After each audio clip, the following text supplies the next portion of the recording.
The rain that night wasn't ordinary. It wasn't the kind that soothes you into sleep. It carried weight, rhythm, purpose. Each drop hit the glass like it was knocking for attention, asking to be let in. The city lights outside bled into streaks across my window, as if time itself was trying to blur what I'd spent years trying to forget. That was the night my past came back for me. My name is Sienna Brooks, and I'm 30 years old. There's a saying that truth always finds its way back. But no one tells you what it costs when it does.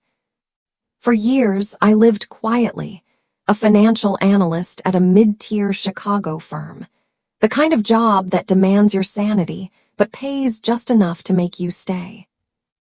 I had no friends close enough to call family, and no family close enough to call friends. My father died 9 years ago in what police called an accident. His car went off a bridge outside Springfield. They found wreckage, not a body, just wreckage. I told myself he was gone, that he'd left behind more silence than answers. Until the phone rang that night. "Ms. Brooks," the voice on the other end trembled. "This is Attorney Marshall Green. We've reopened your father's estate." My heart froze mid-beat. My father's estate, that was closed years ago. "Yes," he said, "but there's an amendment recently filed, dated last month." Last month. The words hung in the air like a glitch in reality. I drove down to Ridgefield that same night, the small Illinois town that raised me, broke me, and buried every trace of my family. The rain followed all the way, blurring road signs, whispering warnings I didn't understand. When I reached our old house, it looked like time had stopped at the exact moment we left it. White paint peeling, porch light flickering, the wind sighing through broken shutters like the house was still breathing. Green waited inside, sitting behind my father's old mahogany desk, the same one he'd fought to keep when debt came knocking. His silver hair looked thinner, his voice rehearsed, professional, cold. "There's something you'll want to see." He slid a sealed envelope toward me. The handwriting was unmistakable, my father's. Faded, shaking, but real. "Sienna, if you're reading this, it means they found me first. Don't trust anyone. The truth is buried beneath the vineyard." My fingers trembled. The vineyard. He didn't own one. But I remembered. When I was little, he used to take me to a small family-run vineyard outside Springfield. A quiet place with endless green rows, a red barn, and a view of the horizon that felt infinite. He'd tell me, "The truth, sweetheart, is like the vines. You can cut them down, but they always find the light again." That night, I packed a flashlight, a jacket, and that letter. I didn't tell anyone where I was going. The highway stretched on, empty except for rain and lightning. Every flash of white illuminated my reflection, tired eyes, clenched jaw, a woman caught between the past and what she didn't want to find. By the time I reached the vineyard, the world had gone quiet. The farmhouse stood crooked and half swallowed by weeds. The "for sale" sign tilted, half buried in mud, and yet a faint light flickered inside. My shoes sank into the wet earth as I stepped closer. The front door creaked open. The smell hit me first, dust, mildew, and something metallic. The light came from a single bulb, hanging over the cellar stairs. Someone had been here recently. I followed the footprints down. At the bottom, a rusted steel cabinet, half open. Inside, folders, ledgers, a stack of yellowed papers covered in numbers and names.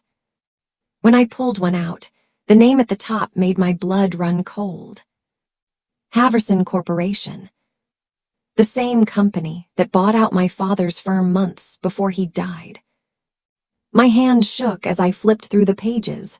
Wire transfers, offshore accounts, fake charities, amounts too large to comprehend. and a name scribbled at the bottom of several, M. Green. Marshall. Before I could process it, the floorboard creaked behind me. Looking for something. The voice was calm, mailed too calm. I turned. A man stood in the doorway, his gun trained at me. His face was shadowed, but his smile was visible. You should have stayed away, Ms. Brooks. Who are you? He stepped closer. The cleanup crew, you digging up ghosts makes my job harder. My pulse hammered in my ears. What do you want? The files, he said simply. They belong to people who don't like unfinished business. I swallowed hard. They belong to my father. That's the problem. The gun clicked. And then, in the middle of that terror, my father's voice echoed in my memory. When they corner you, Sienna, think first, fear later. So I lied. There's another copy, I said, in a safe location. If I don't check in by sunrise, someone else gets it. He hesitated. You're bluffing. Try me.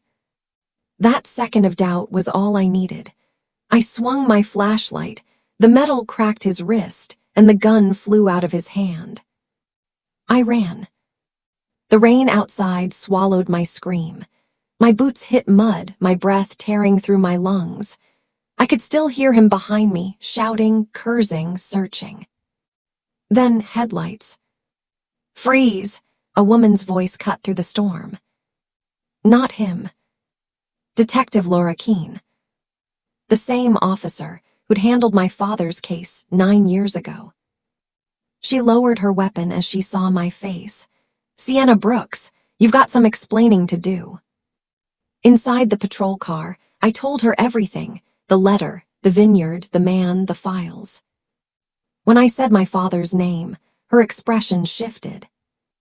Haverson, she murmured. We've been tracking them for years. They're ghosts, every trail goes cold. I frowned. My father was their accountant. He died because of them. She looked at me for a long time before saying softly, his body was never identified, Sienna. You know that, right? The words sliced deeper than the rain ever could. If he wasn't dead, where was he? The days that followed blurred into sleepless nights. Keene and I pieced together what little evidence remained. The files revealed a vast laundering network, billions hidden behind donation fronts, political campaigns, even hospitals. Every trail led to one man, Marshall Green, the same attorney who just reopened my father's case. When I confronted him, he tried to stay calm, but guilt makes its own language. You don't understand what you're getting into, he said. Your father made the same mistake. What mistake? Thinking the truth would save him. He looked terrified. His hands trembled as he spoke. He wanted to expose them. He came to me for help. But by the time I realized how deep it went, it was too late. They staged the crash and made me sign off on everything. I stared at him, the memory of that funeral replaying in my head, the empty casket, the silence. You helped them kill him. He broke. They would have killed me too. I recorded every word. That night, I sent the files and his confession to 3 journalists, 2 prosecutors, and a federal investigator I'd met through work. By morning, Haverson Corporation was a breaking headline. By noon, Green had vanished. A week passed before the package arrived.